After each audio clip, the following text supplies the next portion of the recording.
Market जो बहुत interesting थी पिछले हफ्ते वो थी चीनी की। वो बलरामपुर चीनी के साथ बढ़िया सा इंटरेक्शन, खबरें, सब कुछ हुआ। अब थोड़े से स्टेबलाइज हो रहे हैं सारे चीनी स्टॉक्स इन ग्रीन ट्रेड करते हुए। बलरामपुर डॉक्टर साहब ने आपकी स्क्रीन पर रखा, साइज के हिसाब से श्री रेणुका रखी है, त्रिवेणी रखी है, इवन बजाज हिंदुस्तान रखी है। सब के सब आज थोड़े से पिछले हफ्ते की वॉलेटिलिटी, खासतौर पे सेकेंड हाफ में न्यूज़ डेवलपमेंट्स के बाद जो पिटे थे, थोड़ा संभलने की कोशिश कर रहे हैं। अब ये संभल रहे हैं या थोड़ा बहुत बाउंस बैक हुए थे और फिर पस्त पड़ रहे हैं? कैसे रीड करूं, क्या करूं इन स्टॉक्स पे? सनी जी, पहले तो आप लोग फंडामेंटली क्या व्यू ले रहे हो? ये टेम्पररी मूव है सरकार की तरफ से, शायद समीकरण जब सुधर जाए या आम चुनाव जब खत्म हो तो वापस रिस्टोर कर दिया जाए पुरानी यथास्थिति, तो फिर ये गिरावट शायद खरीदारी करने के मौके हैं? या फिर एक व्यू आप लोग का हो सकता है कि रेगुलेटेड एंटिटी है यार, कहां फंसना है, इतने सारे विकल्प में बाजार में, वहीं दिमाग लगाया जाए। आप लोग क्या अप्रोच रखते हो? या डेफिनेटली मुझे लगता है कि जो इथेनॉल की जो स्टोरी है वो इंडिया में लॉन्ग टर्म की स्टोरी है। तो ये जो जो भी मेजर्स गवर्नमेंट ने लिए, this are temporary measures just to ensure that कि जो शुगर के जो दाम है वो कोई ज्यादा बढ़े नहीं। और इसी के चलते मुझे लगता है कि गवर्नमेंट ने एक सर्टन सेक्शन ऑफ जो इथेनॉल मैन्युफैक्चरिंग प्रोसेस है उसमें थोड़ा सा चेंज किया है। जहाँ ये कहा है कि जो शुगर केन जूस है उससे जब डायरेक्ट इथेनॉल प्रोड्यूस करते थे, उसकी जगह आप पहले चीनी बनाइए, फिर मोलासेस से आप इथेनॉल बनाइए, तो टू सम एक्सटेंट कुछ इम्पैक्ट आएगा इथेनॉल प्रोडक्शन पे।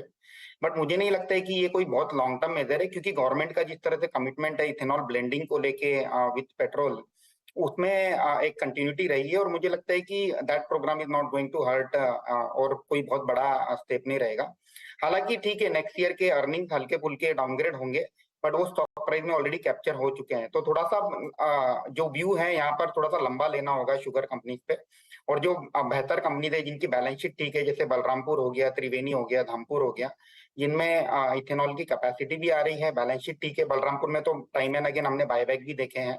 तो one should stick with a good large cap companies only in this good businesses in this sugar companies. Ashish, एक चीज़ मैं इसमें जोड़ूंगा। एक अभी चार्ट दिखाया था 12 महीने का बलरामपुर चीनी का। मुझे याद है मेरी एक बार थोड़ी सी ट्विटर पे इस चीज़ को लेकर एक थोड़ी सी एंगेजमेंट हुई थी कि क्या ये सेक्टर सिक्लिकल है या नहीं है।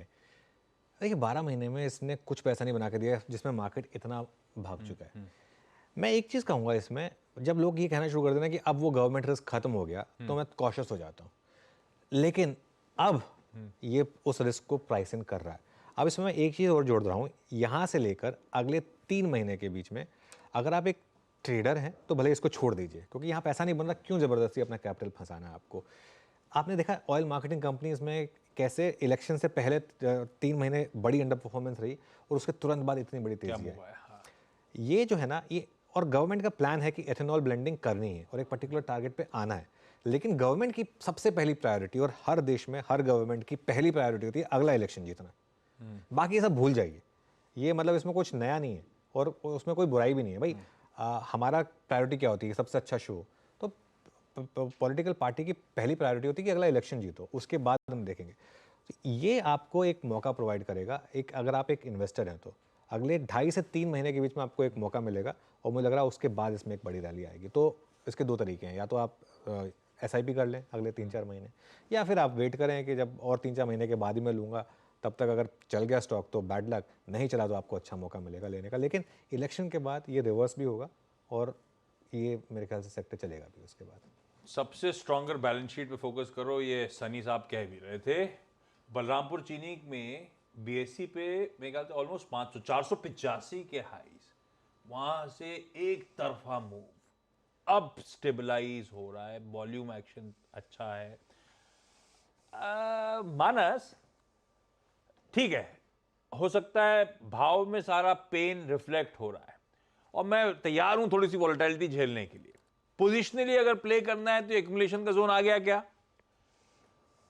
नहीं, देखिए, पोजिशनली भी मेरा समझना है कि बिल्कुल स्टॉक को अवॉइड करना चाहिए, क्योंकि पैटर्न जब खराब हो गया और स्टॉक अपने 200 मूविंग एवरेज के नीचे ट्रेड कर रहा हो, तो अभी तो कोई रीजन नहीं दिखता है। जब तक एटलीस्ट 200 मूविंग एवरेज को रिगेन कर ले, उसके ऊपर सस्टेन होने लगे, तब तो हम एक बार लॉन्ग करने की सोचेंगे। लेकिन इस लेवल पे लॉन्ग करने की सोचना नहीं है, क्योंकि बलरामपुर चीनी की जिस तरह का ब्रेकडाउन हमने वीकली चार्ट पे देखा है, उसके बेसिस पे अगर टारगेट सेट करने हो तो वो 360 रुपए के आसपास के आते हैं। तो मेरे ख्याल से उछाल मिले तो वहां पर लॉन्ग पोजीशन से एग्जिट करिए और फ्रेश खरीदारी केवल 420 रुपए के ऊपर करिए। ओके, अच्छा एक बार जरा दोनों स्टॉक्स लेकर आइए, BEL और HAL, और